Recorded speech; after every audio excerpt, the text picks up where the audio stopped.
if you're trying to become successful at anything, there's really only two things that you need. Like, we could just keep this stupid simple.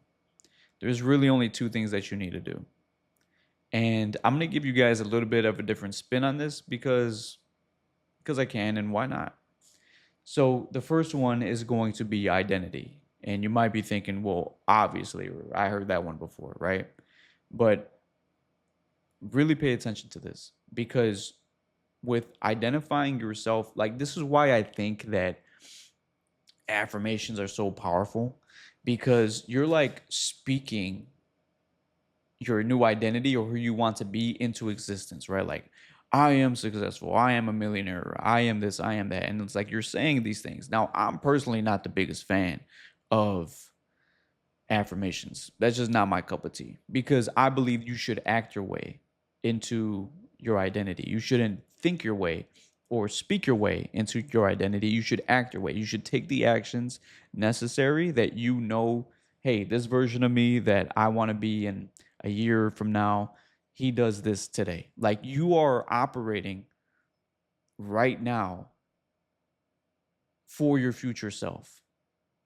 Like, does that make sense? Like, who you are right now is like, hey, the version of you in a year from now is like, I'm counting on you. And if you're doing things like, I heard Chase Hughes, he described discipline perfectly. He was like, discipline is doing the thing that is best for your future self now instead of the thing that feels good to you right now. Right? Because we all know everybody likes to have fun. We all like to have fun and have a great time and party and do degenerate stuff. Well, some of us do, right? But that's not necessarily the thing that's going to guarantee our success in the future, right? So, with that being said, who you identify yourself as is going to be the most important thing, because I'll give you an example, right? Let's say you're focused on getting in shape. And we all know that diet is a huge part of getting into the best shape of your life. So if that's your goal and that's what you want to do and that's what you're after, what how do you identify yourself as, right? So let's say you go to a party or you go to a family thing, cookout, whatever, it's the holidays, and you show up and they know you. They know you. They know the real you, right? They got your favorite meal. They got your favorite snack. They got your favorite drink. They got your favorite dessert, cake, whatever. Like, they got it there and they're like, oh, look what I got for you. Now, what are most people going to do? What's the easiest thing to do is just take it. Thank you. Thank you for thinking about me. It's so sweet. And because they know you, they're expecting you to say yes. Now, if your identity was different and you actually showed up to that party or that event or whatever it is as a completely different person, how are you responding? I remember when I went vegan. I'm not vegan anymore, but I went vegan back in like 2016.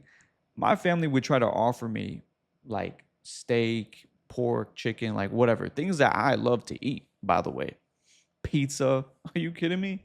They would have it there. They would have nothing vegan besides the fruit salad. And they'd be like, look, Tony, look what we got.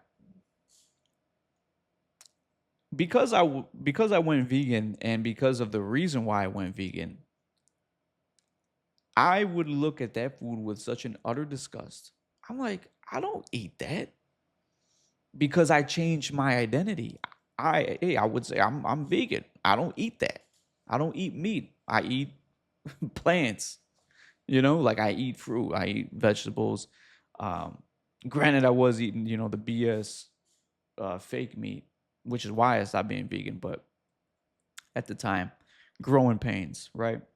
My whole point is, I changed my identity, and so people after a certain point knew not to offer me that, because the version of me that they knew before was no longer existed.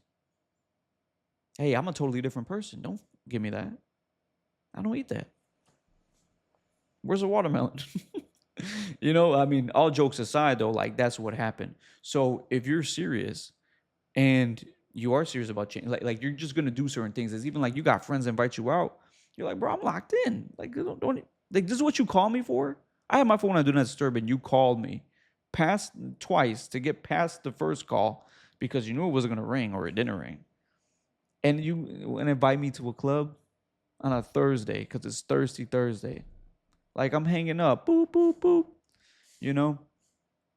And this would none of that would happen if it wasn't for who you identify, if you didn't change who you identify yourself as, right? So that's the first part. Incredibly powerful. Second thing is going to be the habits. Now, the habits have to come from the identity, right?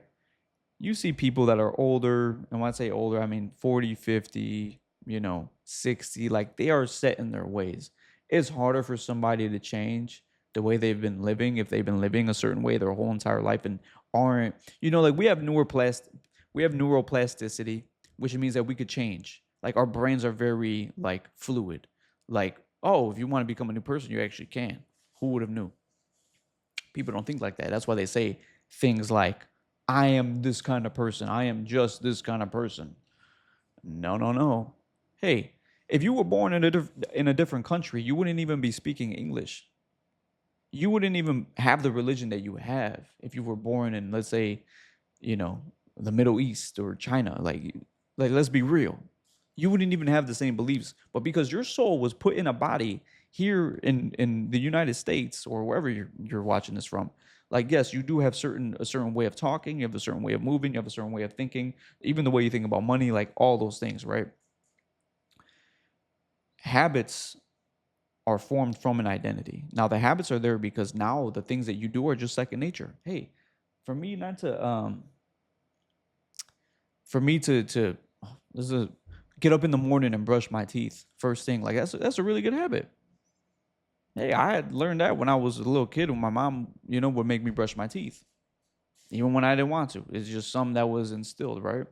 So, but because you build these habits, that's the whole point of them is they could either work for you or against you. If you have bad habits, I like eating right before I go to sleep.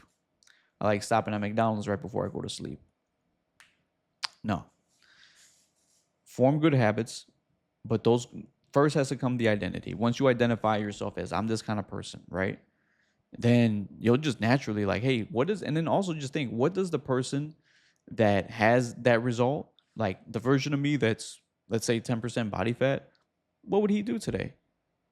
Well, he'd probably go to the gym. He'd probably make sure he hits his macros. He'd probably get, 10 to 12,000 steps in. And then he'd probably get a good night's rest, be in bed by a reasonable time. And then you just reverse it. You're not going to get the result without taking the work or without doing the work first. So the habits are going to be the second thing. Now, because you've stayed and watched this far and your, dopamine receptors aren't fried enough to just, oh, this is boring, I'm going to click away. I'm going to give you a third one, which is really the bonus. And this one's huge. My first mentor ever really drilled this one into my brain. He would always say, he's like, environment's destiny, right? Environment is destiny. Do you know what the main predictor of wealth is statistically, by the way? It's not race, it's not skin color, it's not height, it's not looks, it's not even your IQ. It's your zip code, what zip code you were born in. That is how important your environment is. And just think about people that were born in, let's say, poverty, were born in, like, I'm from Chicago, right? So we got bad areas over here. Just people are just they're born into a certain community.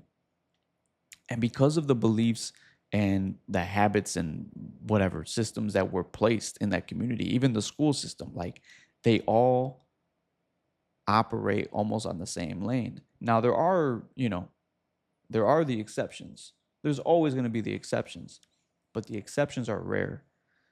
Then we could get into this whole nature versus nurture thing, which I don't really care to do that right now because here's the thing. If you have a strong identity and then because of that strong identity you build good habits and then you also build a good environment around yourself, like you make good friends, you don't, hey, and listen, If you got people in your life right now that shouldn't be in your life and you know that, they're taking up space. Hate to break it to you. They're taking up space. And so you have to make space for the people that will have something to offer. I'm going to tell you guys this. I remember when I was first trying to get into high ticket sales, it didn't come from somebody I already knew.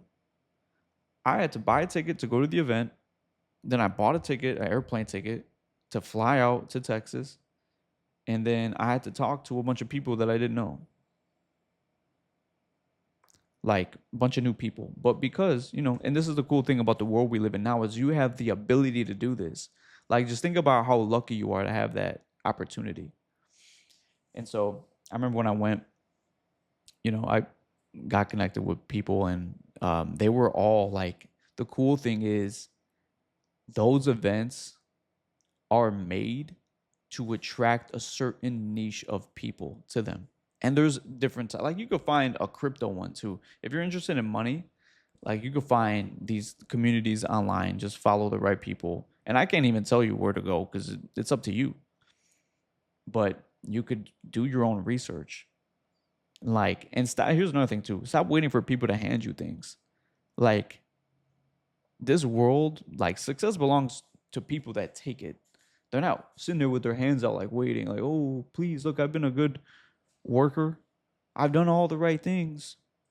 You need to take, like, be relentless. There's actually a really good book called Relentless. Read that one by Tim Grover.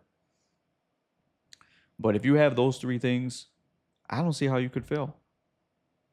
You got a strong identity, good habits, and a really good environment, a really good community. Like, build your tribe. Build your tribe. Like, why aren't you building your tribe? Don't just be cool with people just because that's all you got right now. Like, that's pathetic.